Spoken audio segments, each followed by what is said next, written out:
You're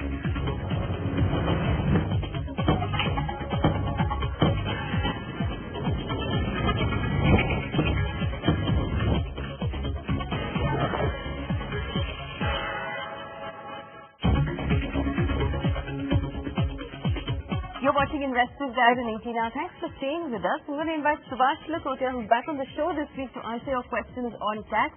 Subhash, thank you so much for joining us on the show. Our first question comes in from Rube Kannan, who tells us he's a senior citizen making 5.2 lakh rupees a year as interest from his fixed deposits. He wants to know how he can avoid paying tax on that money. Subhash. Yes, Mr. Kannan.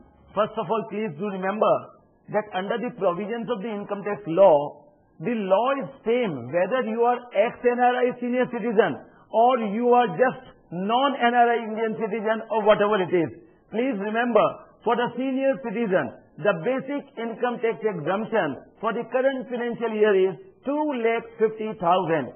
But your problem is your income, interest income is 5,20,000 and you like to pay zero income tax. Let us try what we can do.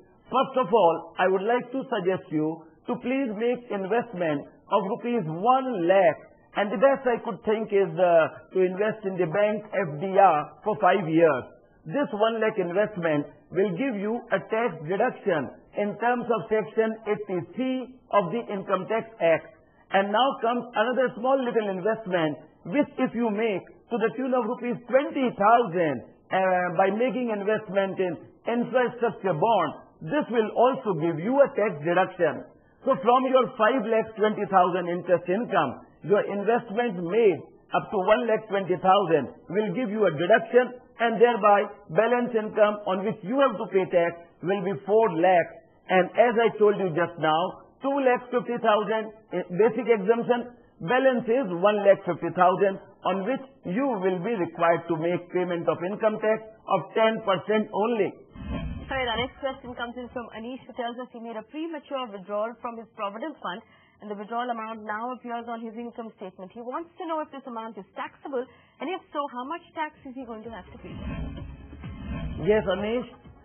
Generally speaking, when we talk of money withdrawn or received from recognized Provident Fund, generally we think that it is exempt from tax. And yes, rightly so. As per the provisions contained in section 10(12), the entire amount received from recognized Provident Fund by way of the accumulated balance completely tax-free. But under the provisions of income tax law, there is another provision which is contained in Schedule 4 of Income Tax Act. And in this Schedule 4, there is one rule number 8, which clearly says that the entire accumulated balance in the recognized Provident Fund will be treated as your income, will be subjected to tax, especially if you leave the job within 5 years itself.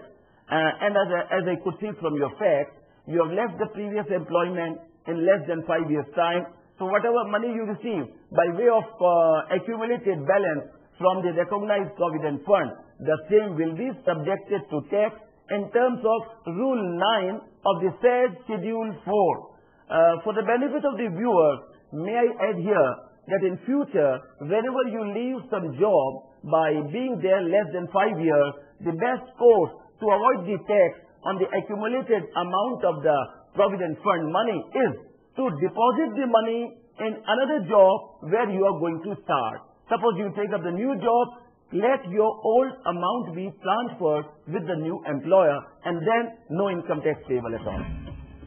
Our last question on the show comes in from C.H. Sakarkar, who's written in. He tells us his income includes dividend earned from shares and long-term capital gains which he got from the sale of his shares. Now he wants to know, since this is now added to his income and taxed as part of his salary, is there any way to avoid paying tax on this additional income? This looks like a job for Subhash Lakotia. Is there any way he can avoid this tax? No confusion. Don't worry. No hassle, no tension in filing your return in income tax return form number 2. What you have thought is perfectly all right. Namely, the income exempted is your dividend income. Similarly, the dividend exempted, in addition to that, the amount which you receive by way of long-term capital gain by selling the shares, holding it for more than 1 year and making payment of securities transaction tax, also completely tax-free. And very rightly, you have included both these incomes under the written form caption, exempted income. Your worry and your query is, what do I do? These incomes, do I also show in the income from other sources column? Do I show this income even under the column income from capital gains? The answer is no, not at all. Please do remember the incomes which are completely exempted from income tax, which appear in the written form under the column exempted incomes. These incomes are not required to be shown or reflected in the column or in the caption in the box known as income from other sources. But friends, generally speaking, this problem or this confusion arises because when we see the written form and we find the column or the box mentioning income from other sources, there is a column also for dividend income. So we get confused. But here, as the law stands as on today, do not worry at all. Declare your exempted income under the exempted income column. Right, Subhash, thank you so much for joining us and answering all of our questions. Remember, if you have questions on your tax or your investments, or you have questions for any of our other experts, you can write to us on the email ID at the bottom of your screen. You can also catch this episode on our Facebook page as well. Thanks for watching Investors Guide. Tune in next week to catch the show.